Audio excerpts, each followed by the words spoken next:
Narx bilan raqobat qilish bu bankrotlikka eltuvchi yo'l. Ko'pchilik o'ylaydi, arzonroq qilaman, ko'proq mijoz keladi. Boshlanishda ishlagandek tuyuladi. Lekin nima bo'ladi? Marja tushadi. Reklama uchun byudjet qolmaydi. Sifat yomonlashadi, servis pasayadi, mijozlar sodiqligi yo'qoladi. Siz kichik jangda yutib, urushni yutqazasiz. Arzon narx uchun kelgan mijoz eng sodiqsiz mijoz. Ertaga kimdir undan ham arzon qilsa, darrov o'sha tomonga o'tadi. Ularni o'zgartirib bo'lmaydi. Ular qiymat emas, faqat foyda izlaydi. Narxni tushirish bu o'zingni o'chirish. Narx bilan raqobat qilganingizda o'zingizning noyobligingizdan kechasiz. Oddiylarga aylanasiz. Narx bu marketing, arzon narx bu arzon chunki sifatsiz degan signalni beradi.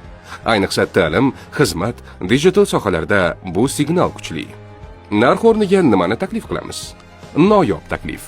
Siz boshqa hech kimga o'xshamaysiz. Xizmat, wow, effekt beradigan servis. Content, qiymat orqali ishonchni sotasiz. Jamiyat, brend atrofida emotsional bog'liqlik yaratasiz. Apple, Starbucks, Tesla o'z kategoriyasida eng qimmat, lekin eng sevimli. Nega? Chunki ular narx bilan hech qachon raqobat qilmaydi. Ular kult, tajriba va qiymat yaratadi. Shuning uchun mijozlar xursand bo'lib, ortiqcha pul to'lashga tayyor.